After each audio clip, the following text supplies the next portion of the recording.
प्राचार्य गुरुदेव डॉक्टर गांधी जी राय जी, साथ में हमारे बड़े भाई भाई परमेश्वर जी, प्रिंट और इलेक्ट्रॉनिक मीडिया के बंधुगण, अभिभावक, शिक्षकों और मेरे प्यारे बच्चों, आज हम सभी देश की स्वतंत्रता का जश्न मना रहे हैं।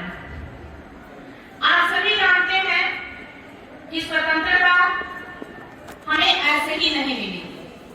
बहुत सारी कुर्बानियां, बहुत सारे बलिदान, बहुत सारे अपमान के बाद हमने अथक प्रयास के बाद, सदियों के बाद इस स्वतंत्रता को प्राप्त किया है। अंग्रेजों का आगमन ईस्ट इंडिया कंपनी के रूप में 17वीं शताब्दी में ही हो चुका था,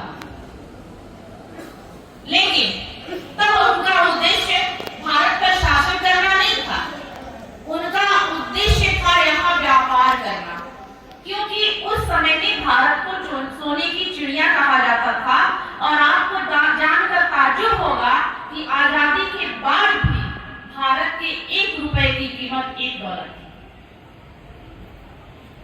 और आज क्या है, उस पर भी आप विचार करेंगे। अगर हम बात करते हैं स्वतंत्रता आंदोलन की, तो गांधी जी के आने के बाद स्वतंत्रता आंदोलन में तेजी हुई, लेकिन उसके पहले अंग्रेजों को जो लालच आया व्यापार के अलावा, वह आया कि क्यों ना हम इस देश में शासन करें और यहाँ के जो संसाधन हैं उसको उठाकर हम अपने देश की ओर ले जाएं, देश की समृद्धि में लगाएं। तो अगर व्यापक और सबसे बड़ा युद्ध देखा जाए तो उस समय में 1757 में पलासी का युद्ध लड़ा गया था, बंगाल का नवाब सिराजुद्दौला और ईस्ट इंडिया कंपनी के बीच में। फिर 100 सालों के अंतराल के बाद छोटे मोटे युद्ध होते रहे, लेकिन बृहद रूप से लग रहा था कि हाँ, हम अंग्रेजों से पीछा छुड़ा लेंगे, अंग्रेजों को हरा लेंगे, भारत को स्वतंत्र करा लेंगे। वह युद्ध था 1857 का युद्ध, जिसे भारतीय इतिहास में प्रथम स्वतंत्रता संग्राम के नाम से भी जाना जाता है।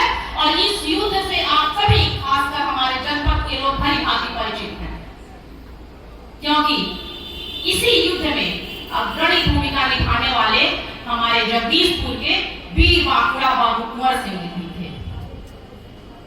इसीलिए किंवदंतियां हैं कि भोजपुर के लोगों को जवानी 80 साल में आती है, 18 और 20 साल में नहीं आती। 1857 की लड़ाई के मुख्य नायकों में बहादुर शाह जफर, नाना साहब, तात्या टोपे और एक और वीरांगना जिसको हम नहीं भूल सकते, झांसी की रानी। भारतीय नारियों की अद्भुत मिसाल, जिन्होंने अपने क्षेत्र को, अपनी जमीन को बचाने के लिए अंग्रेजों से लड़ाई तो लड़ी ही, लेकिन अपने मातृत्व का भी कर्तव्य उन्होंने नहीं छोड़ा। अपने पीठ पर अपने दत्तक पुत्र को बांधकर और वीरांगना लड़ती रही। क्या आज की बच्चियां झांसी की रानी को अपना आदर्श मान सकती हैं? अगर मान सकती हैं तो देश और आगे जा सकता है। 1857 की लड़ाई कहीं ना कहीं बिखर गई। अंग्रेजों ने एक बहुत कूटनीति चाल चली। उन्होंने यह चाल चली कि क्यों ना इन लोगों को फूट डाल दिया जाए। जगह जगह के राजवाड़े, जगह जगह के जमींदार तो उन्होंने फोड़ना शुरू कर दिया। और 1857 में हमारे शहीदों का, हमारे स्वतंत्रता सेनानियों का वह सपना। अभिभावकों, शिक्षक शिक्षिकाओं और विद्यालय के कर्मचारियों को 80वें स्वतंत्रता दिवस की बहुत बहुत शुभकामनाएं और बधाई। बच्चों, जैसा कि आप जानते हैं कि आज इस तिरंगे को हम लोग क्यों फहरा रहे हैं, क्योंकि आज ही के दिन हमारा देश आजाद हुआ था। और आजादी कैसे मिली थी? आजादी मिली थी हमारे देश के वीर सपूतों के शहीद होने पर। आप लोगों ने पढ़ा होगा बहुत सारे लोगों के बारे में। अपने भोजपुर जिले के कुंवर सिंह के बारे में भी आप जानते होंगे, जिन्होंने 80 वर्ष की उम्र में अंग्रेजों के दांत खट्टे कर दिए थे और उन्होंने आरा से भगाकर कचहरी पर अपना झंडा गाड़ दिया। तो हम वैसे जिले से बिलोंग करते हैं जहां के लोगों में 80 साल में जवानी आती है। तो यहाँ कोई बूढ़ा नहीं है, सारे लोग जवान हैं। हम तो कुंवर सिंह के वंशज हैं ना, और आप तो बहादुर बच्चे हैं। पूरे भोजपुर जिले में अनुशासित बच्चों के रूप में आप जाने जाते हैं ना। अब हम कैसे स्वतंत्रता को बरकरार रख सकते हैं, इसके बारे में जानना है। आप सोचे बच्चे हैं, आपको सिर्फ अपने कामों को करना है, पढ़ना, स्कूल आना, अनुशासन में रहना, शिक्षकों की बातों को मानना और अपने माता पिता की बात को मानना।